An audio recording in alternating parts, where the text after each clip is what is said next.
கர்த்தர் நம்மை நிரப்பினார்.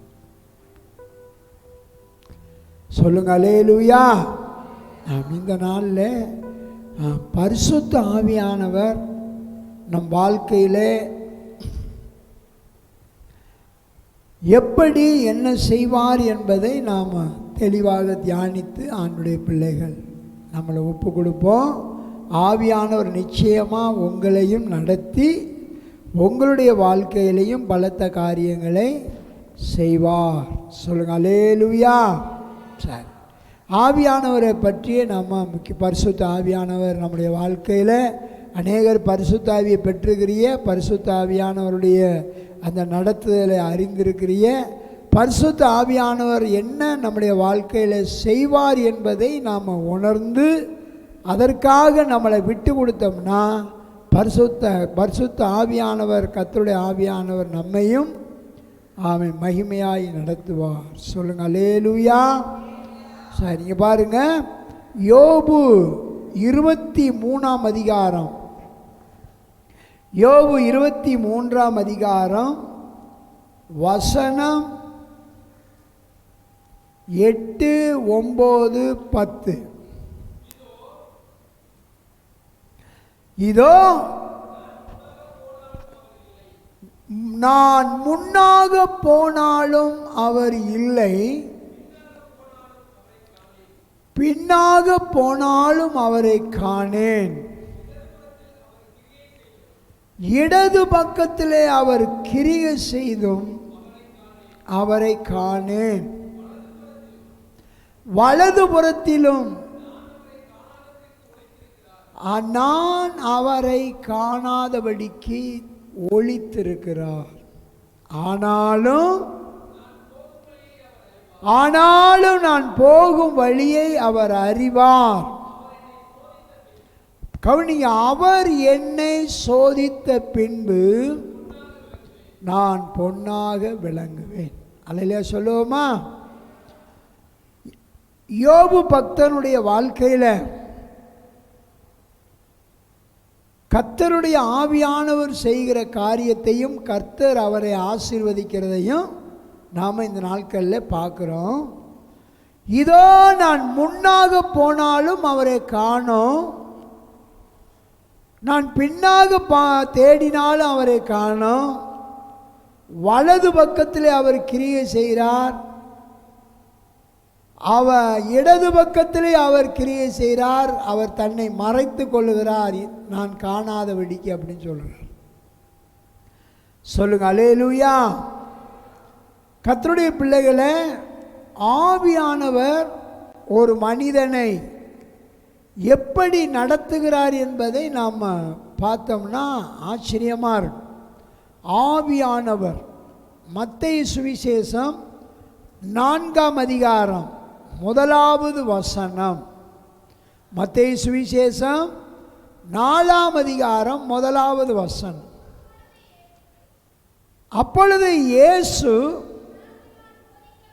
நல்லா கவனிங்க, இயேசு பிசாசினால் சோதிக்கப்படுவதற்கு ஆவியானவராலே வனாந்தரத்துக்கு கொண்டு போகப்பட்டார் அப்படின்னு வாசி. யார் கொண்டு போறா? இயேசு கிறிஸ்துவையே ஆவியானவர் எங்கே கொண்டு போறார்? வனாந்தரத்துக்கு. பிசாசினால் சோதிக்கப்படுவதற்கு வனாந்தரத்துக்கு கொண்டு போனார் என்று வாசிக்கிறோம். அல்லேலூயா. எபிரேயர் 14ஆம் அதிகாரம் 9ஆம் அதிகாரம் 14வது வசனம் படி, எபிரேயர் 9ஆம் அதிகாரம் 14வது வசனம்,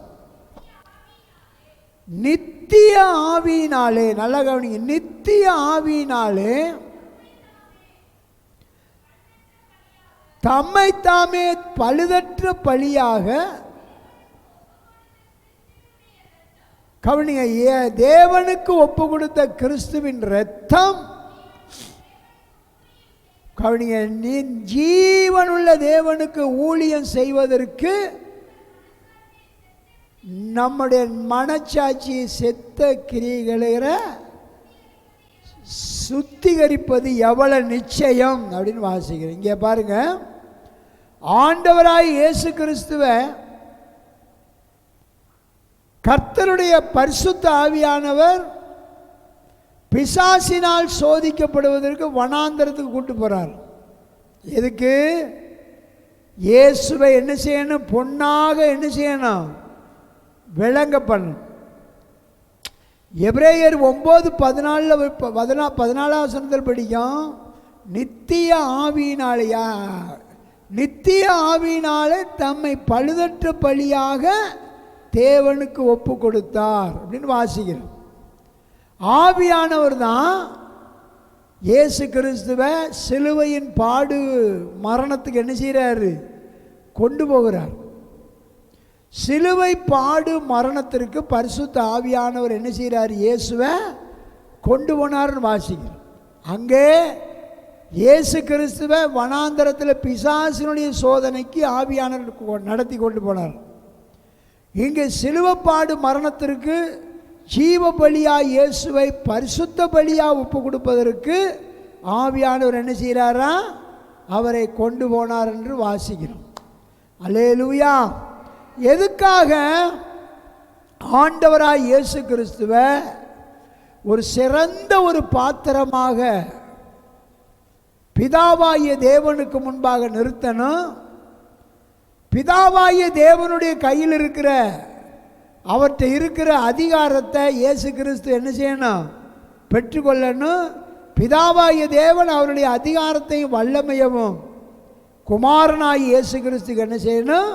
கொடுக்கணும்.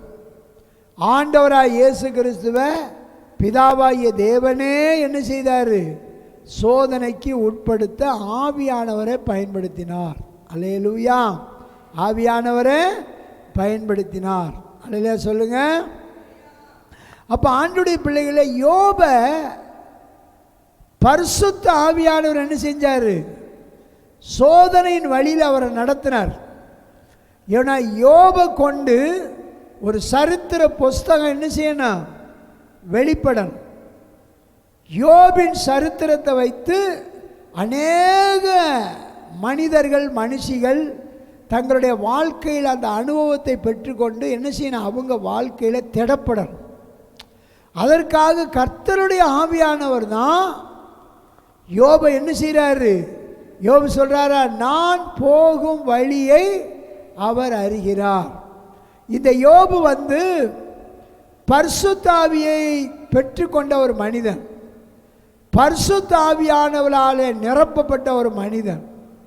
இந்த யோபின் வாழ்க்கையில் நடந்த சம்பவம் ஒவ்வொன்றுமே கர்த்தருடைய ஆவியானவருடைய நடத்தலினால என்ன செய்யப்பட்டது? நடத்தப்பட்டது. அல்லேலூயா சொல்லுவோமா? யோபு 26:13 படிக்கலாம். பாருங்க, அடுத்தது நல்லா படிங்க. தமது ஆவியினாலே வானத்தை அலங்கரித்தார். அவருடைய கரம், கவனிங்க, நெளிவான சர்வ நட்சத்திரம் என்ன செஞ்ச? நட்சத்திரத்தையும் உருவாக்கிற்று. அல்லேலூயா சொல்லுவோமா? ஆவியானவர் வானத்தை அலங்கரித்தார். அவருடைய கரம் சகல அதாவது நெளிவான சுழிவான நட்சத்திரங்களை உருவாக்கிற்று. அப்போ ஆவியானவர் என்ன செய்வார்னா அலங்கரிப்பார். ஆவியானவர் ஒவ்வொரு மனிதனையும் மனுஷியவும் தெரிந்து கொள்ளப்பட்டவர்களை என்ன செய்கிறாரு? தன்னுடைய அவர்களுடைய வாழ்க்கையில் அலங்காரமாக இருக்கணும், மகிமையாக இருக்கணும், பொன்னா விளங்கணும்னு சொல்லிட்டு சில தேவ பிள்ளைகளை என்ன செய்வார்னா பரிசுத்த ஆவியானவரே சோதனைக்குள்ளே கொண்டு போவார். சோதனைக்குள்ளே கொண்டு போகிறார். எதுக்கு கொண்டு போகிறாருன்னா அவங்கள என்ன செய்யணும்? பொன்னாக விளங்க பண்ணணும், பொன்னாக விளங்க பண்ணணும். அதனால தான் அங்கே யோபு சொல்லுகிறார், நான் முன்னாக போனேன் அவரை காணோம், பின்னாக கிரியை செய்கிறார் அவரை காணோம், வலது பக்கம் கிரியை செய்கிறார் அவரை காணோம், இடது பக்கம் கிரியை செய்கிறார், தன்னை நான் பார்க்காதபடிக்கு தன்னை மறைத்து கொள்ளுகிறார் சொல்லிட்டு சொல்கிறார், நான் போகும் வழியை ஆனாலும் நான் போகும் வழி அவர் அறிவார், அவர் என்னை சோதித்த பிறகு நான் பொன்னா என்ன செய்வேன், விளங்குவேன். அல்லேலூயா சொல்லுவோமா? தேவ ஆவியானவர் யோபு பக்தன் என்ன செஞ்சாரு, சோதனையின் பாதைக்குள்ளே கொண்டு போனார். கர்த்தர் அந்த சோதனையை அனுமதிச்சிருந்தார். அல்லேலூயா. இயேசுவே ஆவியானவர் தான் என்ன செய்கிறாரு, சோதனைக்கு கொண்டு போறார். ஆவியானவர் தான் பழுதற்ற பலியாக இயேசுவை சிலுவை பாடுகளுக்கு உட்படுத்தினார். அதே ஆவியானவர் தான் அவரை 3வது நாள் உயிரோடு என்ன செஞ்சாராம், எழுப்பினார். சொல்லுங்க அல்லேலூயா. யோபு பக்தனுடைய வாழ்க்கையில் பரிசுத்த ஆவியானவரே அவரை என்ன செஞ்சாரு, சோதனைக்குள்ள நடத்தினாரு. சோதனையை தாங்கக்கூடிய பலனையும் பரிசுத்த ஆவியானவர் என்ன செஞ்சாரு, அவரு கொடுத்தார். யோபு 27:2 வசனத்தை படிங்க, 33:4 வசனத்தையும் படிங்க. நல்லா கவனிங்க. என் சுவாசம் என்னிலும், அதெல்லாம் என்ன சொல்றாரு, என் சுவாசம், என்னுடைய மாம்ச சுவாசம் என்னிலும் தேவன் தந்த ஆவி என் நாசியில இருக்கு மட்டும். சொல்லுங்க அல்லேலூயா. அப்ப தேவ ஆவியானவர் அருமையான யோபு பக்தனோடு என்ன செஞ்சிருக்கிறாரு, இருந்திருக்கிறார். அல்லேலூயா சொல்லுங்க. அந்த ஆவியானவர் தான் சொல்றாரு, இப்போ பாருங்க, தேவன் தந்த ஆவி என் நாசியில இருக்கு மட்டும். அப்படின்னா என்ன, எவ்வளவு சோதனை வந்தாலும் வேதனை வந்தாலும் நான் என்ன செய்ய மாட்டேன், பின்வாங்க மாட்டேன். அல்லேலூயா. பாருங்க, இந்த யோபு பக்தன் எப்போ வாழ்ந்திருக்கிறாரு, ஆபிரகாம் காலத்தில், நோவாவுக்கு பின்னாடி ஆபிரகாம் நோவா இடப்பட்ட காலங்களில் வாழ்ந்த ஒரு மனுஷன். ஊத்ஸ் தேசம் சொல்கிற ஒரு ஊரில் வாழ்ந்தவர். ஆண்டுடைய பிள்ளைகளை இந்த யோபு தன்னுடைய வாழ்க்கையில் நடந்த எல்லா சோதனையிலையும் அவர் சொல்கிறார், அவர் என்னை கொன்று போட்டாலும் அவர் மேல் நான் நம்பிக்கையாக இருப்பேன், என் காரியத்தை அவருக்கு முன்பாக நான் என்ன செய்வேன், ரூபகாரம் பண்ணுவேன் அப்படின்னு சொல்கிறார். ஆவியானவர் நம்மளை, தேவ பிள்ளைகளை, தெரிந்து கொள்ளப்பட்ட மக்களை புடமிடுவார். யோசேப்பு குறித்து வாசிக்கும் போது கர்த்தர் சொன்ன வார்த்தை நிறைவேறும் அளவும் அவருடைய வசனம் யோசேப்பு என்ன செஞ்சது, புடமிட்டது. அதுபோல அழிந்து போகிற பொண்ணு அக்கினினால சோதிக்கப்படும், அதை பார்க்கிற விலையேறப்பட்ட நம்ம விசுவாசம் சோதிக்கப்பட்டு இயேசு கிறிஸ்து வெளிப்படும் போது மகிமையும் கனமும் புகழ்ச்சியும் மகிமை என்ன செய்யப்படும், காணப்படும். இப்போ நாம் தேவ பிள்ளைகள் இந்த நாட்களில் சில சோதனைகளுக்குள்ளே, பாடுகளுக்குள்ளே, சில ஏமாற்றத்துக்குள்ளே நாம் கடந்து போகும்போது ஆவியானவர் நம்மளை இந்த வழியில் கொண்டு போகிறாருன்னு விசுவாசிக்கணும். சொல்லுங்க அல்லேலூயா. யோபின் வாழ்க்கை சாதாரணமான சோதனை அல்ல, கதறார் சில வேளையில். யோபு 9ஆம் அதிகாரம் 33வது வசனத்தில், எனக்கு ஒரு மத்தியஸ்தன் இருந்தால் நலமா இருக்குமேன்னு சொல்றார். எனக்காக பரிந்து பேசக்கூடிய ஒரு மத்தியஸ்தன் இருந்தால் நலமா இருக்குமேன்னு சொல்றார். யோபு 9ஆம் அதிகாரம் 33வது வசனம் படி.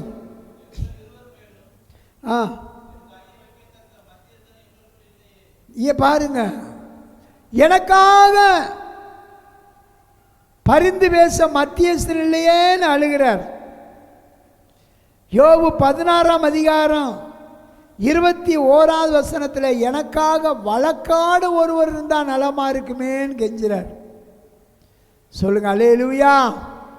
தேவனே யோபின் வாழ்க்கையில் என்ன செஞ்சாரு, ஆவியானவரை அனுப்பி யோபை சோதனையின் வழிக்குள்ளே அவரை கொண்டு போனார். சொல்லுங்க அல்லேலூயா. அதில் பார்க்குற யாக்கோப்பு 1ஆம் அதிகாரத்தில் சோதனையை சகிக்கிற மனுஷன் பாக்கியவான், அவன் உத்தமன் என்று விளங்கின பிறகு கர்த்தர் தம்மிடத்தில் அன்பு கூர்ந்து அவனுக்கு வாக்குத்தத்தம் பண்ணப்பட்ட ஜீவ கிரீடத்தை பெறுவான், ஆளுகையை பெறுவான். இந்த நாட்களில் ஆண்டுடைய பிள்ளைகள் உங்கள் வாழ்க்கையில் சில வாழ்வாதாரத்திலேயோ குடும்ப சூழ்நிலையோ இல்லை சரீரத்திலேயோ ஏதோ ஒரு சோதனையில் தாங்க முடியாமல் தள்ளாடுகிறீன்னு வச்சுக்கோங்க. ஆண்டவர் பரிசுத்த ஆவியானவர் நம்மளுக்கு இந்த வழியில் நம்மளை நடத்துகிறார்னு விசுவாசிக்கணும். ஏன்னா நம்மளை ஆமென் பொன்னா விளங்க செய்ய போகிறார். பொன்னா விளங்க செய்வதற்காக நம்மளை ஆவியானவர் சில நேரம் இந்த வழியில் என்ன செய்வாரா? நடத்துவார். சொல்லுங்க அல்லேலூயா. பாருங்க, யோபின் வாழ்க்கையில் நடந்த சம்பவம் 3 காரியங்களை பார்க்குற. ஒன்று பாருங்க, சாத்தான் தேவனிடத்தில் அனுமதி வாங்கிட்டு கடுமையாக சோதிக்கிறான். அவனுடைய மனைவி மூலமாக சோதிக்கிறான். மனைவி திட்டுறான். யோபு 2ஆம் அதிகாரத்தில் வாசிக்கிறோம், மனைவி என்னையா உன் உத்தமத்தில் இன்னும் நினைச்சிருக்குற, கர்த்தரை தூசிச்சு என்ன செய்ய, ஜீவனை விடுன்னு சொல்லிட்டு. அப்படின்னா என்ன? நீ நல்லவன் இல்லையா, நீ நீதிமான் இல்லை, அதனால தான் உனக்கு இப்படி உடலெல்லாம் பொத்து வடியுது. நீ நீதிமான் இல்லை, ஏதோ இன்னும் கள்ளத்தனமாக என்னையை தவிர வேறு என்னமோ தொடர்புலாம் வச்சுருந்துருக்குற, அதனால தான் உன் சரீரத்தில் என்ன வந்துருச்சு, பருக்கள் வந்துருச்சு, நோய்கள் வந்து மனசுகளை வச்சு திட்டுறா. கர்த்தரை தூசிச்சு என்ன செய்ய? எந்த மனைவியாட்டி இப்படி கேட்பாளா? எவ்வளவுதான் கணவன் குடியாரனாக இருந்தாலும் கெட்டவனாக இருந்தாலும் கல்லானாலும் புருஷன், புல்லானாலும் புருஷன் சொல்லுவாங்கள்ல, அப்படி தானே? சொல்லுங்க அல்லேலூயா. விட்டு கொடுக்க மாட்டான்.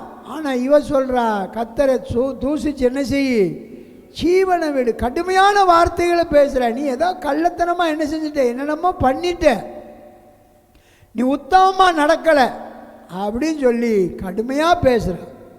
சாத்தான் அவளுக்குள்ளே இருந்து அவளை தூண்டி விட்டுச்சு. ஆனாலும் யோபு சொல்கிறார், பைத்தியக்காரி பேசுறது போல என்ன செய்கிற, பேசுறியே, தேவனிடத்தில் நன்மை பெற்ற நாம் தீமையை பெற வேண்டாமான்னு சொல்லி யோபு மனைவியை கடிந்து கொள்கிறார். சொல்லுங்க அல்லேலூயா. பாருங்க, உடல்ல பொத்து வடியுது, உடல்ல பொத்து வடியுது, ரத்தம் கொட்டுது. யோபு 16ஆம் அதிகாரத்தில் எழுதப்பட்டிருக்கு, பூமியே என் ரத்தத்தை என்ன செய்யாத, மூடி போடாத, என் அங்கலாய்ப்புக்கு மறைவிடம் உண்டாக்காதன்னு கதறான். அந்த அளவுக்கு யோபினுடைய சோதனை கடுமையாக இருக்கு. இப்படிலாம் சோதனை வருமனா கர்த்தர் அவருக்கு முன்கூட்டியே என்ன செஞ்சிட்டாரு, வெளிப்படுத்திட்டார். எத்தனை பேர் விசுவாசிக்கிறீங்க? இந்த சோதனையெல்லாம் யோபுவுக்கு வரும்னு யோபுவுக்கு முன்னாடியே யோபு பக்தனுக்கு என்ன செய்யும், தெரியும். தெரிஞ்சனால தான் அவர் சொல்றார், அவர் என்னை கொன்று போட்டாலும் அவர் மேலே நான் என்ன செய்வேன், நம்பிக்கையார். நான் போகும் வழி அவர் அறிகிறார். அவர் என்னை சோதித்த பிறகு பொன்னாக, இயேசு கிறிஸ்து சொல்றாரா, நான் எருசலேமுக்கு போகிறேன், சிலுவையில் என்னை ஒப்பு கொடுப்பாங்க, நான் சிலுவையில் மரித்து பாடுபட்டு மரிப்பேன், 3ஆவது நாள் உயிரோடு என்ன செஞ்சிருவேன், எழுந்துருவேன், நான் போவேன் வருவேன்னு தெளிவாக சொல்கிறார். பிதாவாகிய தேவன் குமாரனுக்கு எல்லாத்தையும் என்ன செஞ்சிருந்தார், வெளிப்படுத்தியிருந்தார். யோபின் வாழ்க்கையிலையும் எல்லா அந்த காரியங்களையும் யோபுக்கு முன்னாடியே வெளிப்படுத்திட்டார். சொல்லுங்க அல்லேலூயா.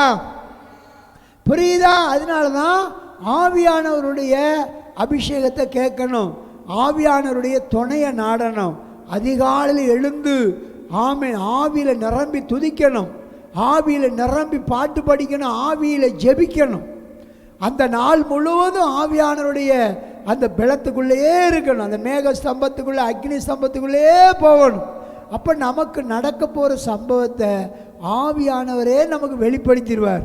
இந்த பாரு, நான் உன்னை இப்படிலாம் சோதிப்பேன், சாத்தான் உன்னை சோதனைக்கு உட்பட பண்ணுவான், நான் உன்னை சோதனைக்கு கொண்டு போவேன், ஆனால் நீ விசுவாசத்தை தளராமல் இருந்தால், முடிவு பரியந்த நிலைச்சிருந்தா நீ ரட்சிக்கப்பட்டுருவேன், நீனும் சந்ததியும் ஆசீர்வாதமாக இருப்பீர்கள். அப்படி யோபு சொல்கிறாரா? 42:5 சொல்கிறாரா?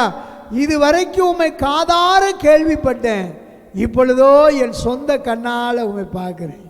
சொல்லுங்கள், அல்லேலூயா சொல்லுங்க. தேவ பிள்ளைகளே, நம்முடைய ஆண்டவர் நம்மளை மண்ணா போகிறதுக்கு, வீணா போகிறதுக்கு சோதிக்க மாட்டார், பொண்ணா விளங்க பண்ணுவார். நம்முடைய வாழ்க்கையில் ஆண்டவர் அவர் தன்னை மறைத்து கொண்டு நமக்கு ஏதோ உதவி செய்யாதது போல தெரியும், நம்ம கைவிடப்பட்டு பரிது வைக்கிறது போல தெரியும். ஆனால் யோபு சொன்னது போல சொல்லணும், நான் போகும் வழியை அவர் அறிகிறார், நான் போகும் வழியை அறிகிறார், என் சூழ்நிலை அவருக்கு தெரியும், என்னுடைய பாரங்கள் அவருக்கு தெரியும், அவர் என்னை சோதித்து பொன்னா விளங்க பண்ணுவார். மண்ணா போகிறதுக்கல்ல, உங்களை என்னையும் பொன்னா விளங்க பண்ணுகிறதுக்காக. சொல்லுங்க, அல்லேலூயா. இப்போ பாருங்க, யோபு அவ்வளவு சோதனையின் மத்தியிலையும் மறுதலிக்காமல் இருந்ததுக்கு காரணம் கர்த்தர் அவருக்கு வைத்திருக்கிற மேன்மையை அறிந்திருந்தார். சொல்லுங்க, அல்லேலூயா. யோபு 1:22 வாசிக்கலாம். இவை எல்லாவற்றிலும் யோபு பாவம் செய்யவில்லை. வாசிங்க. இவை எல்லாவற்றிலும் மூலம் யோபு பாவம் செய்யலை, அதில் தேவனை பற்றிய குறை சொல்லவே இல்லை. சொல்லுங்க, அல்லேலூயா. எந்த கஷ்டம் வந்தாலும், இழப்பு வந்தாலும், பிரிவினை வந்தாலும் சொல்லுங்க, குறை சொல்லிடக்கூடாது, குற்றம் சொல்லிடக்கூடாது. உண்மையிலே நீங்கள் ஆண்டவருக்குள்ள மனம் திரும்பி ரட்சிக்கப்பட்டு பரிசுத்த ஞானஸ்தானம் பெற்று பரிசுத்தாய் பெற்றது உண்மைனா, உங்களுடைய சோதனை நாட்களில் நீங்கள் கர்த்தருக்குள்ளே எப்படி இருக்கணும்? திடனாக இருக்கணும். கர்த்தருக்குள்ளே எப்படி இருக்கணும்? திடனாக இருக்கணும். இயேசு கிறிஸ்துவை பழுதற்ற பலியாக ஒப்பு கொடுக்கும்படி நித்திய ஆவியினாலே நடத்தப்பட்டார். யோபின் சரித்திரத்தில் ஒரு மகிமையான புஸ்தகம் வெளிப்படுவதற்காக 1000 ஆண்டு காலம் அந்த சரித்திரம் 1000 கோடிக்கணக்கான மக்களுக்கு ஆசீர்வாதமாக இருப்பதற்கு கர்த்தர் யோபை சோதனையின் பாதைக்குள்ளே கொண்டு போனார். அல்லேலூயா சொல்லுவோமா? சோதனையின் பாதைக்குள்ளே கொண்டு போனார். யோபின் சிநேகிதர் வர்றாங்க. யோபின் சிநேகிதர் வந்து யோபுக்கு ஆறுதல் சொல்லுவாங்கன்னு பார்த்தா, யோபை குறை சொல்லி குற்றம் சொல்லி, நீர் நீதிமான் அல்லப்பா, நீதிமான் இல்லைப்பா, ஏதோ நீ ஒரு நீதிகேடு செஞ்சுட்டேரும், அதனால தான் உங்களுக்கு இப்படி வந்துருச்சு. இந்த யோபின் சிநேகிதர்கள் வந்து பாருங்க, யோபை மாறி மாறி என்ன செய்கிறாங்க? வார்த்தையினால் குத்தி குத்தி குத்தி குத்தி பேசுகிறாங்க. அல்லேலூயா. நம்மளை கூட உலகத்தார் சொல்லுவாங்க, நீங்கள் ஆண்டவரை தானே தேடுறிய, சபைக்கு தானே போறிய, ஏன் உங்களுக்கு இப்படிலாம் நடக்கலாம் கேட்பாங்க. பாருங்க, யோபு இவைகள் எல்லாவற்றையும் என்ன செய்யலையா? பாவம் செய்யலை, எந்த குறையும் கர்த்தர் மேலே என்ன செய்யலை? சொல்லலை, விசுவாசத்தை காத்துக்கிட்டார். சொல்லுங்க, அல்லேலூயா. விசுவாசத்தை காத்து கொண்டார். கர்த்தர் கொடுத்தார், கர்த்தர் எடுத்துக்கொண்டார். கர்த்தருடைய நாமத்திற்கு ஸ்தோத்திரம் என்று சொல்லி விசுவாசத்தை காத்துக்கிட்டார் யோபு.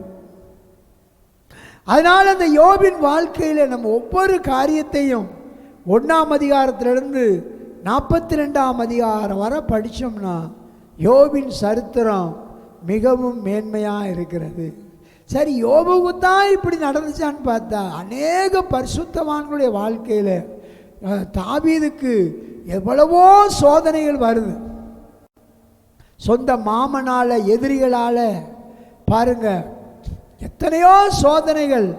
சோதனையின் வழியாக வனாந்தரத்திலையும் கெவிகள்லையும் குகைகள்லையும் இருந்து சும்மா இல்லை, கர்த்தரை துதிச்சு பாடிக்கிட்டே இருக்கிறான், கர்த்தரை மகிமைப்படுத்திக்கிட்டே இருக்கிறான். தகப்பனும் தாயும் கூட அவனை தூக்கி வீசிட்டாங்க. தன் சொந்த சகோதரர்களோடு அவனை அற்பமாக நினைச்சாங்க. வேலைக்காரிகள் கூட, தகப்பனுடைய வேலைக்காரிகள் கூட வாசல்ல உட்கார்ந்து தாவீதை குறித்து என்ன செஞ்சாங்களாம்? குறை சொல்லி வீணான வார்த்தைகளை பேசினாங்க. இவன் சரித்திரம் சொல்லுது, தாவீதனுடைய மறுபக்கத்தில் நம்ம சரித்திரம் பாருங்க. தாவீது ஒழுங்காவே பிறக்கலை, நல்ல தாய்க்கே பிறக்கலை. அதனால தான் அவங்க தகப்பனார் தூக்கி வீசிட்டாருன்னு சொல்லிட்டு தாவீதை வாசல்களில், ஒளிமுக வாசலில் உட்கார்ந்து தாவீதை குறித்து என்ன செய்வாங்களா? பரியாசம் பாடுவாங்க. ஆனாலும் தாவீது பாருங்க, ஆமென், கர்த்தர் என் வெளிச்சமும் என் இரட்சிப்புமானவர், நான் யாருக்கு பயப்படுவேன்? கர்த்தர் என் ஜீவனின் பலனானவர், நான் யாருக்கு அஞ்சுவேன்? தகப்பனும் தாயும் என்னை கைவிட்டாலும் கர்த்தர் என்னை சேர்த்து கொள்வார்னு உறுதியாக பாருங்க நின்றான். வளர வளர ராஜாவாக அபிஷேகம் பண்ணப்பட்ட பிறகும் பெரிய சோதனையை கடந்து போக வேண்டியிருந்துச்சு. சோதனையின் மத்தியிலையும் கர்த்தரை நான் எக்காலத்தில் ஸ்தோத்தரிப்பேன், அவர் துதி எப்போது என் வாயில் இருக்கும். கர்த்தருக்குள் என் ஆத்துமா என்ன செய்யும்? மேன்மாவை. தாவீதினிடத்தில் ஆண்டவர் பேசியிருக்கிறார். தாவீது, உன்னை தகப்பன் தாய் வெறுத்துட்டாங்கல்ல, உன் சகோதரர்கள் உன்னை அற்பமாக நினைக்கிறாங்கல்ல, ஊர் ஜனங்கள்லாம் உன்னைய ஒளிமுக வாசல்ல உட்கார்ந்து உன்னைய குறித்து பரியாச பாடல் பாடுறாங்கல்ல, இந்த சத்துருக்களுக்கு முன்பாக நான் உன்னை என்ன செய்வேன்? உயர்த்துவேன். கர்த்தர் சொல்லியிருந்தார்ல, அதனால தாவீது பாடுறார், என் சத்துருக்களுக்கு முன்பாக நீர் எனக்கு ஒரு பந்தி ஆயத்தப்படுத்தி என் தலையை எண்ணெயினால் அபிஷேகம் பண்ணி, என் பாத்திரம் ஒரு நாள் வரும், அது நிரம்பி வழியும். இந்த சத்தியத்தை கேட்கிற கர்த்தருடைய பிள்ளையே, நான் ஆராதிக்கிற தேவன் எரிகிற அக்கினி ஜுவாலைக்கும் ராஜாவாகி உம்முடைய கைகளுக்கும் தப்புவிக்க வல்லவராக இருக்கிறார். சொல்லுங்க அல்லேலூயா.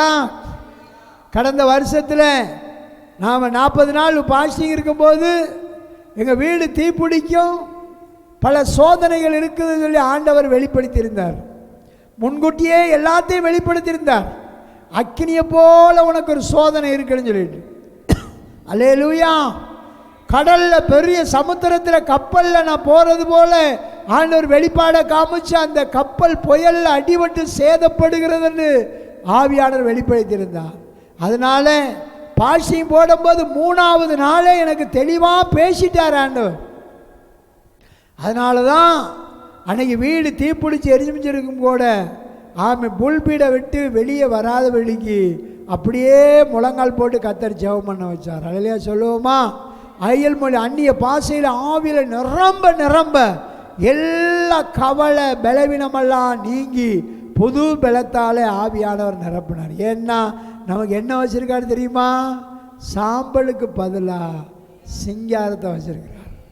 ஒட்டிங்கின ஆவிக்கு பதிலாக நீ ஒட்டிங்கி இருக்கலாம், உன் வாழ்க்கையில சாம்பலை போல இருக்கலாம். ஒடுங்கின உன் ஆவியை தட்டி எழுப்ப தேவன் வல்லவரா இருக்கிறார். உன் சாம்பலை போல வாழ்க்கை சிங்காரமாய் மாற்ற தேவன் வல்லவரா இருக்கிறார். யோபின் வாழ்க்கையில பரிசுத்த ஆவியானவரே நடத்தி கொண்டு போனார். பரிசுத்த ஆவியானவர் நம்மளை அலங்கரிக்கிறவர், பரிசுத்த ஆவியானவரை நம்மளை அழகுபடுத்துகிறவர். அல்லேலூயா. தங்கம் வெள்ளி அக்கினிக்குள்ள போய் அது உருக்கி புடமிடப்படும் போது அது என்ன செய்யுது? ஜொலிக்கிறது, ஷோகேஸுக்குள்ளே வருகிறது. சொல்லுங்க அல்லேலூயா. உங்க தேவன் நம்மளை அழைத்தது ஆமை வீணா போறதுக்கல்ல. காலம் முழுவதும் நீ கண்ணீர் வடிக்கிறது தான் உன்னுடைய காரியம் என்று ஆண்டவர் சொல்ல மாட்டார். அல்லேலூயா சொல்லுங்க. உன் கண்ணீரை அடக்கிக்கொள், உன் கண்ணீருக்கு பதிலுண்டுன்னு சொல்லி ஆமென். எரேமியாவில் படிக்கிறோம், ஏசியாவில் படிக்கிறோம். தாவீது சொல்றான், தேவரீர் என் அலைச்சலை அறிந்திருக்கிறீர். ஆமென். என் கண்ணீரை உமது தோல் துருத்தில வைத்து உமது கணக்கில் அல்லவோ இருக்கிறது. நாம் வடிக்கிற கண்ணீர், நாம் படுகிற பிரயாசம், நாம் படுகிற வேதனைகள் எல்லாம் ஒரு நாள் மகிமையா மாறும், மகிமையா மாறும். மகிமையான தேவன் நம்முடைய ஆண்டவர். சொல்லுங்க அல்லேலூயா. பாருங்க, யோபின் வாழ்க்கையில் ஆவியானவர் அவர் அந்த வழியில கொண்டு போனார். சொல்லுங்க அல்லேலூயா. பாருங்க, சாத்தான் ஒரு பக்கம் சோதிக்கிறான், ஒரு பக்கம் மனைவி பாருங்க அப்படியே உதறி தள்ளுறான். தன் சிநேகிதமார்கள் பரிகாசம் பண்ணி வார்த்தையினால குத்தி குத்தி பேசுறாங்க, வேதனைப்படுத்துறாங்க. கெஞ்சினார் யோபு, கொஞ்சம் சும்மா இருங்கப்பா, நான் படுகிற வேதனை என் கர்த்தருக்கு தெரியும்னு சொல்றார். சொல்லுங்க அல்லேலூயா. ஆனால் யோபு தன்னுடைய வாழ்க்கையில் விசுவாசத்தை தளர விடாமல் பாதுகாத்துக்கிட்டார். அந்த நம்பிக்கையோடு வாழணும், அந்த விசுவாசத்தோடு எதிர்கொள்ளணும். அல்லேலூயா. ஆமா, உயிருள்ள மீனும் நீரோட்டத்தை எதிர்த்து ஓடும். நதிகள் ஓடும்போது பார்த்தீங்கன்னா சில மீன்கள்லாம் பார்த்தா எதிர்க்கவே துள்ளி துள்ளி பாயும். சமுத்திரத்தில் இருக்க மீன்களும் நீரோட்டத்துக்கு எதிர்த்தே என்ன செய்யும், ஓடும். அதுபோல் நம்மளும் சோதனையை கண்டு, வேதனையை கண்டு, கவலையை கண்டு, சோர்ந்து விழுந்து படுத்து உறங்கி, ஆமை ஸ்பீடாக ஓடின முயல் ஓடி போய் ஆலமரத்து அடியில் உறங்கினது போல என்ன செஞ்சிடக்கூடாது, ஓட்டத்தில் ஏமாந்துடக்கூடாது. கர்த்தருடைய பிள்ளைகள் நம்ம ஓட்டத்தை என்ன செய்யணும், ஜெயமாக ஓடி முடிக்கணும். விசுவாசத்தில் நமக்கு கர்த்தர் வைத்திருக்கிற பந்தய பொருளுக்கு நேர ஓட்டத்தை ஜெயமாக ஓடணும், லெக்கை நோக்கி ஓடணும், தாறுமாறா ஓடக்கூடாது. சொல்லுங்க அல்லேலூயா. நிதானமாக பேசணும், நிதானமாக பேசணும். யோபு 42 7வது வசனத்தை படிங்க. 7வது வசனம்.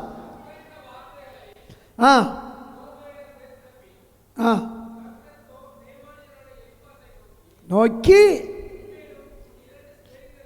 உன் மேலும் 2 சிநேகிதர் மேலும் 3 பேர் சேர்ந்து யோபமா வகுப்பு மாறி என்ன செய்யறாங்க, பரியாசம் பண்றாங்க. நீ நீதிமான் இல்லையா, நீ ஏதோ செஞ்சிட்டயா, நீதிமானுக்கு இந்த சோதனை வராது அப்படி சொல்லி என்னென்னமோ சொல்றாங்க. ஆனால் யோபு பாருங்க, நிதானத்தை காத்துக்கிட்டாரு. என் தாசனாகிய யோபு பேசுனது போல நிதானமா பேசல. நிதானம் தவறி பேசுனாங்க 3 சிநேகிதமாரும். யோபு நிதானமா இருந்தார். இந்த காலங்களில் உங்களுக்கு வருமானம் கம்மியாக இருக்கலாம், ஒருவேளை குடும்ப சூழ்நிலைகளாக இருக்கலாம், ஒருவேளை எதிர்கால பிரச்சனையாக இருக்கலாம், பிள்ளைகளுடைய பிரச்சனையாக இருக்கலாம். நீங்கள் என்ன செய்யணும், நிதானத்தை காத்துக்கிறேன்னா, நிதானத்தை காத்துக்க. 4 பக்கம் திரும்பி பார்த்தாலும் கர்த்தர் மறைச்சுக்கிடுவார் தன்னை. எதுக்கு தெரியுமா, நம்மளை பொண்ணா விளங்க பண்ண ஆவியான ஒரு கரத்தில் நம்மளை ஒப்பு கொடுத்துருப்பார். பரிசுத்த ஆவியானவர் நம்மளை ஆமென் சோதனையின் வழியா நடத்தி கொண்டே போவார். ஆவியானவர் பாருங்க, எகிப்தை விட்டு இஸ்ரவேலர்கள் புறப்படும் போது ஆமென் மேக ஸ்தம்பமா அக்கினி ஸ்தம்பமா பரிசுத்த ஆவியானவர் நடத்தினாராம். எங்க நடத்தினார் தெரியுமா, சிவந்த சமுத்திரத்துக்கு நேரா நடத்தினார். சிவந்த சமுத்திரத்துக்கு நேரா நடத்தினார். சிவந்த சமுத்திரத்துக்கு நேரம் ஏன் நடத்தினார் தெரியுமா, இவள்லாம் ஓடுறானா நிற்கிறானான்னு பார்க்கணும். ஓடுறானா நிற்கிறானான்னு பார்க்கணும். பின்னாடி பார்வோன் படை வருது, முன்னாடி சிவந்த சமுத்திரம். சொல்லுங்க அல்லேலூயா. ஆமே, ஜனங்கள் பதறாங்க. ஐயோ, எகிப்திலிருந்து எங்களை இந்த வனாந்தரத்துக்கு கொண்டு வந்து அங்கே எகிப்தில் பிரேத குழி இல்லைன்னுமா எங்களை கொண்டு வந்த மோசேன்னு சொல்லி மோசையை அடிக்கபடியே கிளம்புறாங்க.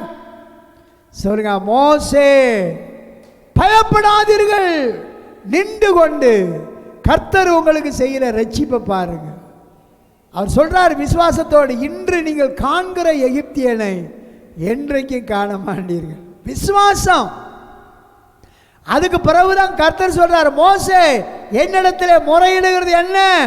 உன் கையை நீட்டி சமுத்திரத்தை என்ன செஞ்சிரு? பிளந்து விட்டுரு. அல்லேலூயா. மோசே கர்த்தர் சொன்னபடி சமுத்திரத்திலே, ஆமே, சமுத்திரத்திலே கோலை நீட்டி கையை நீட்டி சமுத்திரம் பிளக்க முடியாது செய்யறான். சிவந்த சமுத்திரத்தின் ஆழங்கள் வத்தி போயிட்டு வெட்டாந்தரில் நடப்பது போல தம்முடைய ஜனத்தை என்ன செய்கிறாரு? நடத்தி கொண்டு போனார். அல்லேலூயா சொல்லுங்க.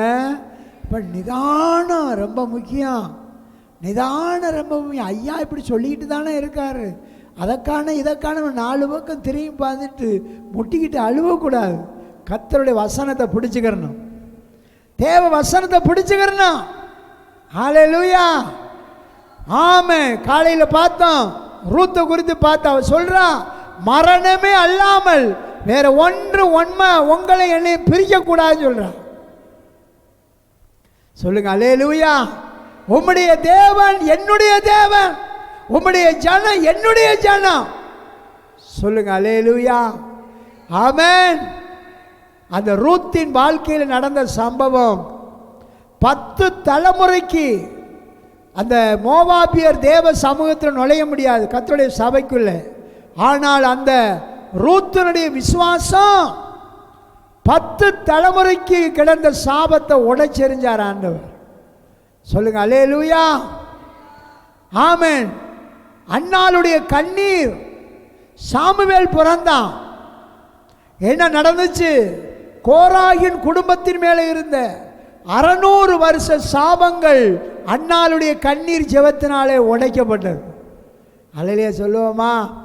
நம்முடைய ஜெபம், விண்ணப்பம், வேண்டுதல் எல்லாம் விசுவாசத்தை தளர விடாமல் இருக்கணும். நிதானமாக பேசணும். ஆவியானவரை துக்கப்படுத்தி பேசிடக்கூடாது.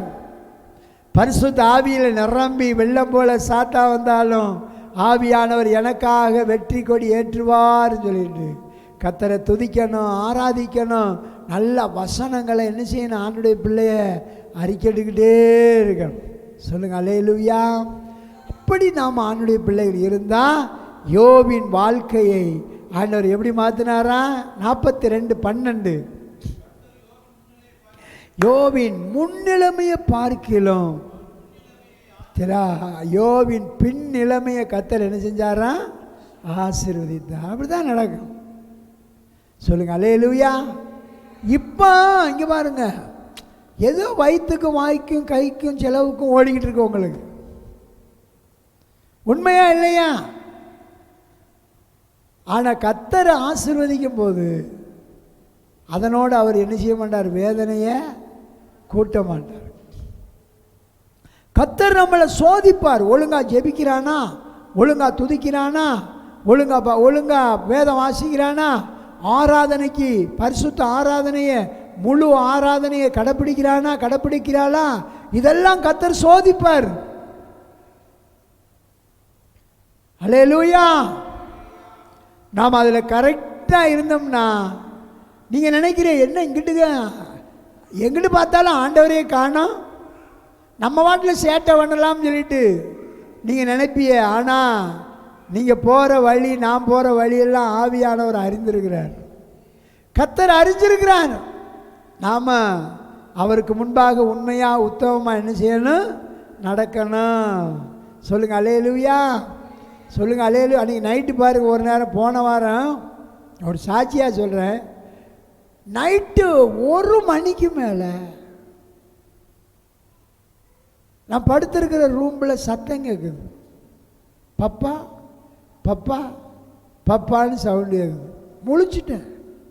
என்னடா கதவு உள்ள மேலே பூட்டியிருக்கு, எப்படா இவன் வந்தான் சொல்லிட்டு முழிச்சிட்டேன். முழிச்சு உட்காந்து பார்க்குறான். அந்த சத்தம் கேட்டுக்கிட்டே இருக்கு. பாப்பா என் பக்கத்தில் கேட்டுக்கிட்டே இருக்கு. அவனோட தெரியுப்பா உருவத்தை காண சத்தம் கேட்டுக்கிட்டே இருக்கு.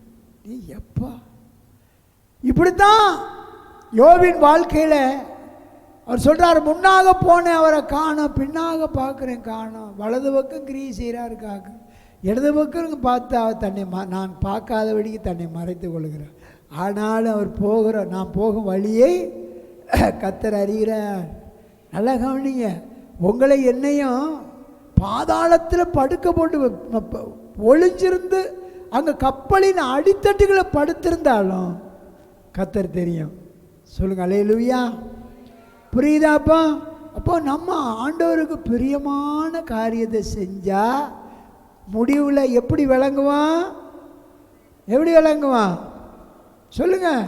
மண்ணா போவோமா பொண்ணா விளங்குவோமா? பொண்ணா விளங்கும். கைதட்டி ஆமீன்னு சொல்லுங்க.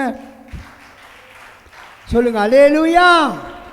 ஆண்டவருடைய பிள்ளைகளை, யோபின் வாழ்க்கையை கர்த்தர் பொன்னா விளங்க பண்ண. சத்துருக்களுக்கு முன்பாக எந்த மனைவி பரிகாசம் பண்ணாலும் அவளுக்கு முன்பாக, எந்த சிநேகிதர்கள் அவனை பரிகாசம் பண்ணார்களோ அவர்களுக்கு முன்பாக, எந்த சாத்தான் யோபை நிர்மூலமாக்கி எப்படியாவது இவன் கர்த்தரை மறுதலிச்சு தூஷிப்பான்னு சொல்லிட்டு அவன் நினைச்சபடியெல்லாம் யோபுக்கு துரோகம் பண்ணான் பாருங்க, அவனுக்கு முன்பாக உங்களையும் ஆண்டவர் நம்மையும் அப்படித்தான் நடத்துவார். உங்களை பரிகாசம் பண்ணவர்களுக்கு முன்பாக, அல்லேலூயா, உங்களை எப்படியாட்டு நிர்மூலமாக்கணும் நினைச்ச சாத்தானுக்கு முன்பாக, சொந்த பந்தங்களுக்கு முன்பாக, சிநேகிதர்களுக்கு முன்பாக கர்த்தர் மகிமையான காரியத்தை வச்சிருக்கிறார். சொல்லுங்க அல்லேலூயா. புரியுதா? அப்போ ஆண்டவருடைய பிள்ளைகள், நம்ம ஆண்டவர் நம்மளை பார்க்கல, நம்மளை யாரும் கவனிக்கலை, நம்ம வாட்டில் இஷ்டப்படி எதையாட்டு பேசுவோம்னு என்ன செய்யக்கூடாது? பேசக்கூடாது. சொல்லுங்க அல்லேலூயா. நம்ம ஆண்டவர் சொல்லுங்க நம்மளை நிரூபிக்கிற ஆண்டவர். தேவன் நம்மளை மலை மேல் உள்ள பட்டணமாய் உயர்த்துகிற ஆண்டவர். சத்துருக்களுக்கு முன்பாக ஒரு பந்தியை ஆயத்தப்படுத்துகிற ஆண்டவர். அதனால இந்த ஞாயிற்றுக்கிழமை ரொம்ப தெளிவாக உங்களுக்கு சத்தியம் வெளிப்படுகிறது. சோர்ந்து போகாதீங்க. ஏதாச்சும் வருமானம் வரலைன்னா மனைவிட்டு போய் புலம்பாதீங்க, சண்டை ஓடாதீங்க. ஏதாச்சும் கணவர் உங்களுக்கு வருமான குறைச்சலோடு வந்தால் பாக்கெட்டையும் அதையும் இதையும் பார்த்துக்கிட்டு என்னாட்டு அந்த சீட்டுக்காரன் வருவான், கந்தக்காரன் வருவான், வெந்தவன் வருவான், நீங்கள் என்ன அப்படி வந்துட்டியே இப்படி வந்துட்டியேன்னு சொல்லிட்டு போட்டு பானை சட்டியே ஆமாம் பொரிச்ச மீனுக்கு பதிலாக கரிச்ச மீனை கொடுக்காதிய. சொல்லுங்க அல்லேலூயா. ஆண்டவருக்கு மகிமையான வார்த்தைகளை பேசிக்கிட்டே இருங்க. நான் ஆராதிக்கிற தேவன் என்னை தப்புவிக்க வல்லவராக இருக்கிறார். நம்மளை கடன் கொடுப்பீர்னு வேதம் சொல்லுதா, கடன் வாங்குவீன்னு சொல்லுதா? இப்போ நம்ம வாங்கிட்டு இருக்கோமா இல்லையா? சொல்லுங்க, வாங்கிட்டு இருக்கீங்களா இல்லையா? ஆமாம். ஆனால் கேட்டால் தான் கொடுக்குறாங்களே 1 லட்சம் நம்மளை நம்பி. வீடு வாசல் இருக்கிறாரு கொடுக்குறாங்க. சும்மா கொடுப்பாங்களா? போகிற ரோட்டில் வரவங்களுக்கெல்லாம் எதை நம்பி கொடுக்குறாங்க? அப்படி ஆண்டவர் நம்மளை அப்படியெல்லாம் ஓட்டாண்டியாக வைக்காம மேலா வைக்கிற ஆண்டவர். யோபின் வாழ்க்கையில் ஆண்டவர் ரெட்டிப்பான காரியத்தை செஞ்சார். நம்ம வாழ்க்கையில் அப்படியே செய்வார். சொல்லுங்க அல்லேலூயா. ஆமாம். எப்படி இருக்கணும் நம்ம வார்த்தை? சொல்லுங்க, மரணமும் ஜீவனும் நாவின் அதிகாரத்தில் இருக்கு. வார்த்தையை இழக்கக்கூடாது. நான் வழிபடுகிற தேவன், உலகத்தில் இருக்கிறவனிலும் எனக்குள்ள இருக்கிற இயேசு கிறிஸ்து பெரியவர். உலகத்தில் இருக்கிறவனிலும் எனக்குள்ள இருக்கிற ஆண்டவர் பெரியவர். சிங்க குட்டிகள் தாழ்ச்சி அடைந்து பட்டினியா கிடந்தாலும் கர்த்தரை ஆராதிக்கிற எனக்கு ஒரு குறையும் ஒரு நன்மையும் குறையப்படாது. இத்தனை இன்னைக்கு உலகத்தில் எத்தனை பேர் சாட்சி. நாம ஆவிக்குரிய மக்கள் தான் இன்னைக்கு உலகத்தில் பெரிய பணக்காரர்களாக இருக்கிறாங்க, மேன்மையானவர்களாக இருக்கிறாங்க. அல்லேலூயா. மேன்மையானவர்களாக இருக்கு. அமெரிக்காவில் இதுக்கு முன்னாடி ஜனாதிபதியாக இருந்த அந்த ட்ரம்மு வந்து அமெரிக்கா தேசத்தில் பெரிய கோடி பெரிய பணக்காரன். ஆனால் கர்த்தரை ஆராதிக்கிறவன், வாயில் வர்றதெல்லாம் ஆமென் ஜீசஸ், கர்த்தர் என்னை தப்பு வச்சார்னு சொல்கிறான். ஒரு இப்போ தேர்தல் ஆரம்பிக்க போகிறது. தேர்தலில் பிரச்சாரம் பண்ணிக்கிட்டு இருக்கும்போது ஒரு வாலிபன் தூரத்தில் இருந்து துப்பாக்கினால் சுட்டுட்டான். கரெக்டாக அவன் மண்டையை தொலைக்க வேண்டிய குண்டு அப்படி காதில் உரசிக்கிட்டு போயிடுச்சு. பார்த்தீங்களா? இதெல்லாம் கர்த்தர் என்னை தப்பு வைத்தார். அல்லேலூயா. ஜீசஸ் என்னை தப்பு வச்சார். பல ஒரு கர்த்தரை ஆராதிக்கிற பிள்ளைகளை தேவன் தேசத்திலே உலகத்திலே சத்துருக்கள் மத்தியிலே உயர்த்துகிற தேவன். உங்க விசுவாசம் ரம்யமா மாறட்டும், மேன்மையா மாறட்டும்.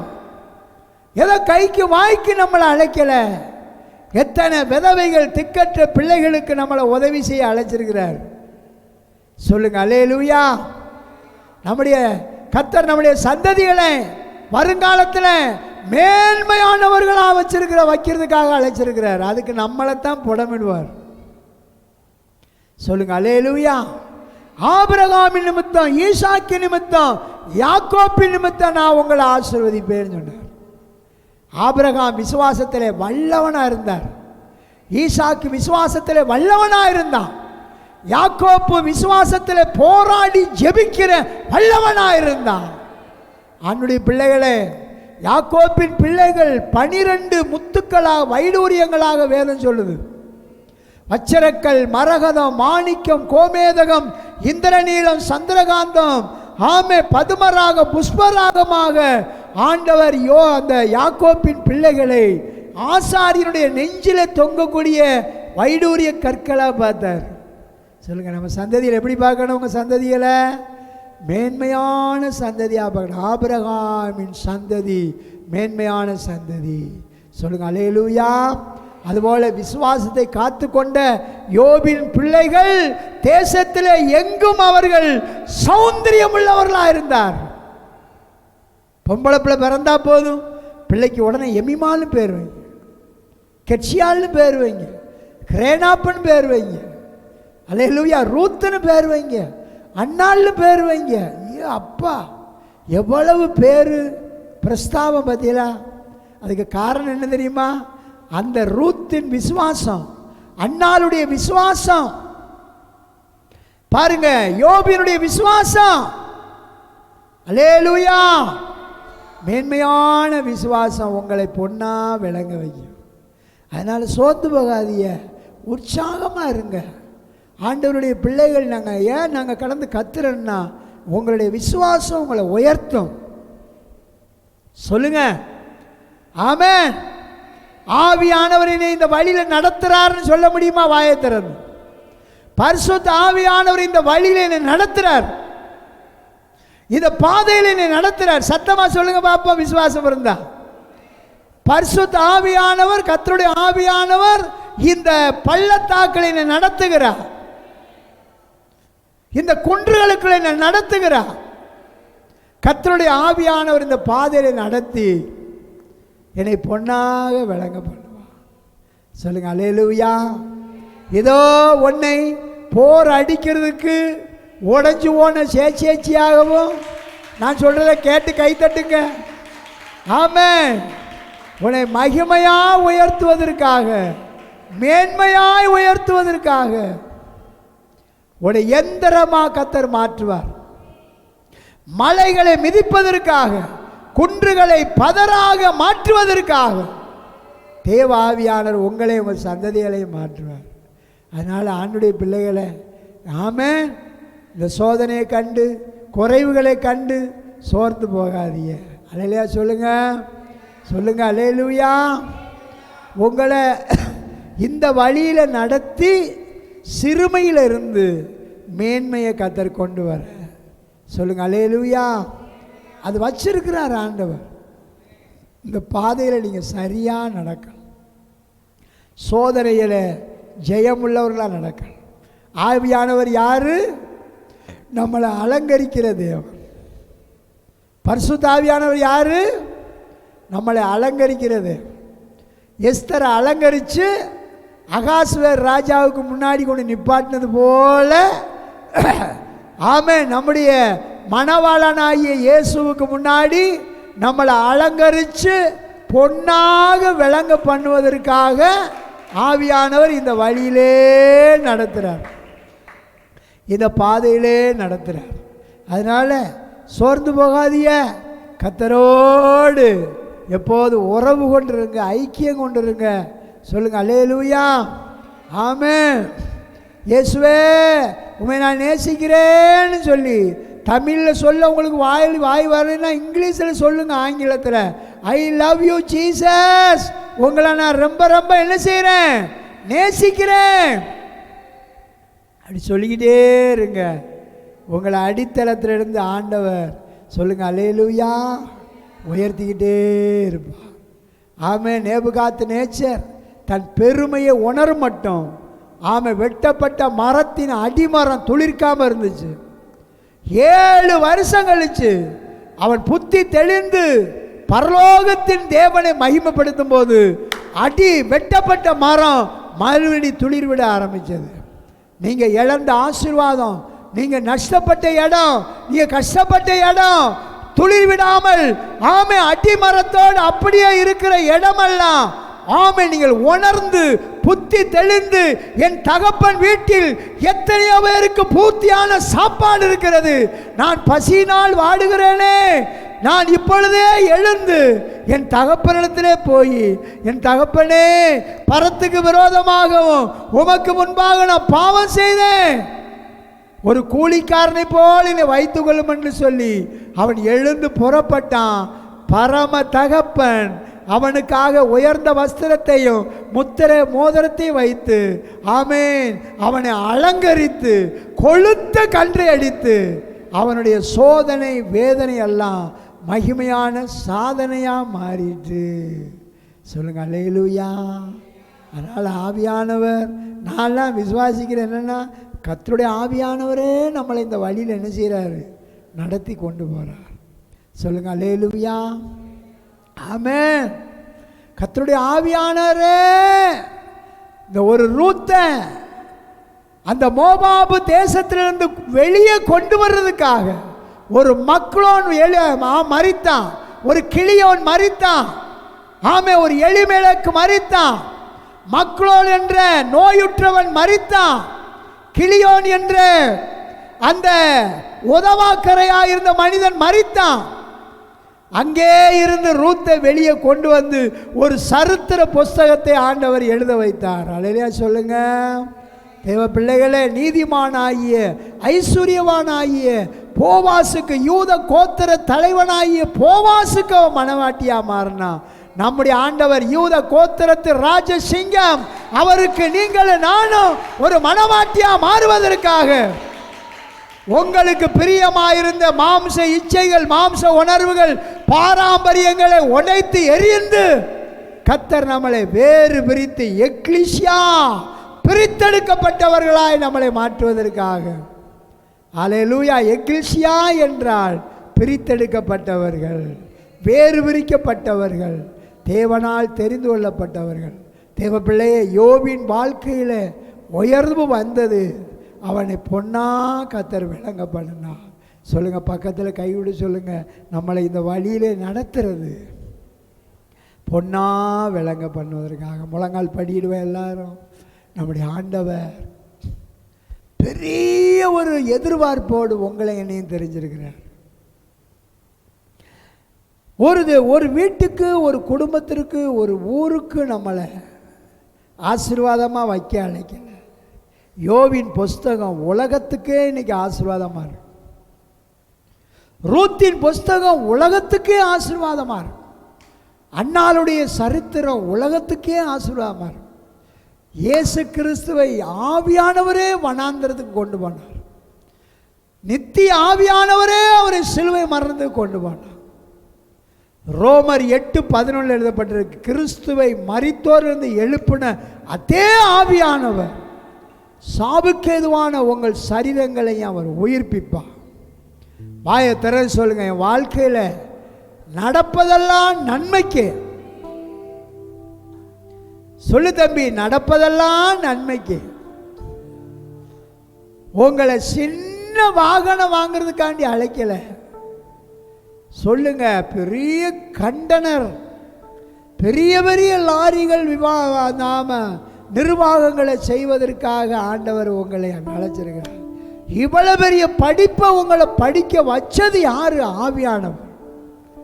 அந்த ஆவியானவர் ஒரு நோக்கத்தோடு உங்களோடு இருக்கிறார்.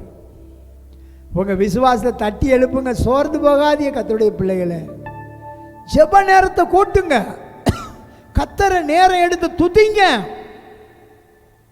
உங்க வாழ்க்கையில நீதியின் சூரியன் உதிக்கிறதுக்கு ஆயத்தமாகிற நேரம். நீதியின் சூரியன் உதிக்கிறதுக்கு ஆயத்தமாகிற நேரம். 20 வருஷம் யாக்கோப்பின் வாழ்க்கை இருண்டு போய் கிடந்தது. ஹல்லேலூயா. அந்த பெனியல் அவன் ஜெபம் பண்ணி பெனியலை விட்டு கடக்கும் போது, தேவனை முகமுகமா கண்டேன், உயிர் தப்பி பிழைத்தேன் என்று சொல்லி அந்த ஸ்தலத்துக்கு பெனியேல் என்று பெயர் வைத்தான். அவன் பெனியேலை விட்டு கடந்து போகும்போது வேதம் சொல்லுகிறது, சூரியன் உதயமாயிற்று. ஆண்டவர் உங்களுக்கு நீதியின் சூரியனை ஒன்று வச்சிருக்கிறார். நம்ம பார்க்குற சூரியன் சாதாரணமானது. நம்முடைய வாழ்க்கையில் உதிக்க போகிறது ஒரு சூரியன். யாராரு இன்னைக்கு விசுவாசிக்கிறீங்க? கர்த்தர் என்னை இந்த பாதையில் நடத்துகிறார். என்னை இந்த பாதையில் வழியில் நடத்துகிறார். சொல்லுங்க அல்லேலூயா. ஆமென் சொல்லுங்க. ஆமென். ரூத்தன் போவாஸ் வயலிடத்துக்கு போனான். அது தற்செயலா போவாசுடையதாக இருந்தது. எலிமெலேக்குடைய பங்காளியுடையதாக இருந்துச்சு. போவாஸ் வயலில் கோதுமையை புறக்கத்தான் போனான். புறக்கினாள். போவாஸ் வந்தார். மகளே, யார் எவர்னு விசாரிச்சுட்டு, நீ உத்தமமான பெண்ணுன்னு நான் அறிஞ்சிருக்கிறேன். அதனால் போவாஸ் தன் வேலைக்காரன்ட்ட அந்த மேனேஜரை சொல்கிறாரு, அவளை யாரும் ஈனப்படுத்தக்கூடாது. கதரை அறுக்கும் போது, அறுவடை செய்யும்போது நல்ல என்ன செய்யுங்க, கோதுமையை சிந்தி விடுங்க. ஆமென். புறக்குனா சிந்தினதை சேர்த்தா, 3வது போர்வையை விரித்தா, போவாஸ் அளந்து கொட்டினான். அல்லேலூயா. ஆமென். ரூத்து மனம் திரும்பினா, ரட்சிக்கப்பட்டா, பெத்லகேமுக்கு வந்தா, போவாசின் மனைவியாக மாற்றப்பட்டார். அல்லேலூயா. இன்னைக்கு நம்ம சிறுமையிலிருந்து கர்த்தர் நம்மளை உயர்த்தி மேன்மைப்படுத்த தேவன் வல்லவராக இருக்கிறார். ஒருவேளை ஐயா எனக்கு கொடுத்து உதவ ஆள் இல்லையே, எனக்காக பரிந்து பேச ஆள் இல்லையே. ஆமென். யாருமல்ல, தேவ ஆவியானவர் உன்னை நடத்துறாரு. அவர் நடத்தும் போது பின்னட்டி திரும்ப பார்க்காதே. அல்லேலூயா. மேன்மையான காரியங்களை உங்களுக்கு எனக்கு தேவன் வைத்திருக்கிறார். சொல்லுங்க அல்லேலூயா. வலதுகை நெஞ்சில் சொல்லுங்க, ஏசப்பா எனக்கு மகிமையான காரியத்தை வச்சிருக்கிறார். என்னை பொன்னா விளங்க செய்ய போகிறார். சொல்லுங்க வாயத்திறது, என்னை பொன்னா விளங்க செய்வார். ஒருவேளை நீ வாலிய பிள்ளையா இருக்கலாம். நீ போகிற இடத்துல உன்னை கர்த்தர் பொன்னா விளங்க பண்ணுவார். உன் எதிர்காலத்தை கர்த்தர் பொன்னா விளங்க பண்ணுவார். மகிமையான தேவன் நம்முடைய ஆண்டவர். சொல்லுங்க அல்லேலூயா. பாருங்க, ஒரு பால் மாமிய முத்தம் செஞ்சுட்டு அவளுடைய சனத்தண்டைக்கும் அவளுடைய தேவர்களிடத்திற்கும் போயிட்டா, பின்மாறி போயிட்டா. ஆனா ரூத்து விடாமல் நகோமியை பற்றி கொண்டா. எவ்வளவு பெரிய ஆசீர்வாதம். அதான் சோதனையை சகிக்கிற மனுஷன் பாக்கியவான். உத்தமன் என்று விளங்கின பிறகு கர்த்தரிடத்தில் அன்பு வைத்த அவனுக்கு ஆமென் வாக்குத்தத்தம் பண்ணப்பட்ட ஜீவ கிரீடத்தை பெறுவான். எல்லாரும் எழுந்திருக்கலாமா? அப்படியே இன்னைக்கு ஆவியானவர் உங்களுக்கு இந்த வசனத்தை கொடுக்கணும் சொல்லிட்டு என்னை ஏவினார். அல்லேலூயா சொல்லுவோமா? ஆமென். தாழ்மையான மகளே, நீ இந்த சோதனையின் வழியாக உன்னை ஆண்டவர் நடத்துகிறாரு. ஐயோ, என் கணவன் என்னை விசாரிக்கலை, நான் இப்படி அக்கதியாக நிற்கிறேன்னு நினைக்கல. இந்த சூழ்நிலையை சோர்ந்து போயிடாத. இந்த சூழ்நிலையில் ஆவியானவர் உன்னை இந்த வழியில் நடத்துகிறார். உன்னை பொன்னா விளங்க செய்ய ஆண்டவர் நடத்துகிறார். சொல்லுங்க அல்லேலூயா. என்னுயிரே என்னுயிரே என் இதயத்தில் வாழ்பவரே, பேச்சினிலும் என் மூச்சினிலும் நினைவிலும் கலந்தவரே, என்னுயிரே என்னுயிரே என் இதயத்தில் வாழ்பவரே. எத்தனை விசுவாசிக்கிறீங்க? பேச்சினிலும் மூச்சினிலும் நினைவிலும் நான் விடும் மூச்சும் பொழுதெல்லாம் இயேசு இயேசென்று சொல்லிடுதே. சொல்லுங்க, நான் விடும் மூச்சும். சொல்லுங்க சொல்லுங்க. ராவிலும் பகலிலும் இருதயமும் என் இயேசுவுக்காக துடிக்கிறது. ராவிலும் இருதயமும் என் இயேசுவுக்காக துடிக்கிறது. என்னுயிரே என்னுயிரே என் இதயத்தில் வாழ்பவர். சொல்லுங்க ஆண்டவர் நன்றி சொல்லுங்க. பொன்னா விளங்க பண்ணுவா.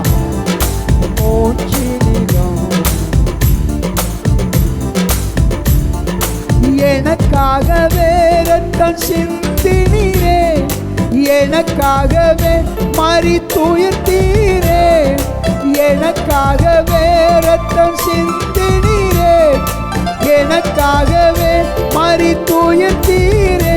இந்த செயலாலே என் இருதயத்தை உம்மில் பறிகொடுத்திட செய்தீரே. அன்பாலே நான் மயங்கி நேசிக்க துணிந்தேனே. அன்பாலே நான் மயங்கி உம்மை நேசிக்க துணிந்தேனே. என்னுயிரே என்னுயிரே என் இதயத்தில் வாழ்பவரே.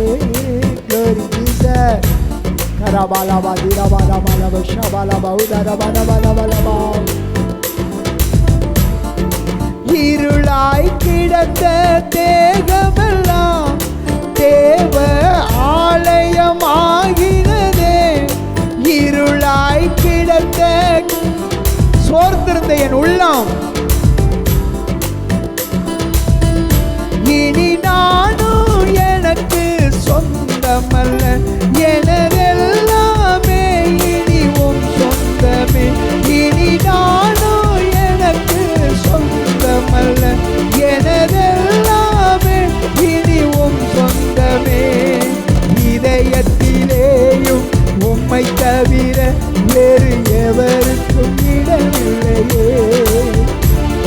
என் இதயத்திலேயும் உம்மை தவிர வேறு எவருக்கும் இடமில்லையே. ராபா பாபா. என்னுயிரே என்னுயிரே என் இதயத்தில். சொல்லுங்க சொல்லுங்க சொல்லுங்க. பேச்சினிலும் என் மூச்சினிலும் அல்லேலூயா அல்லேலூயா ஆமென்.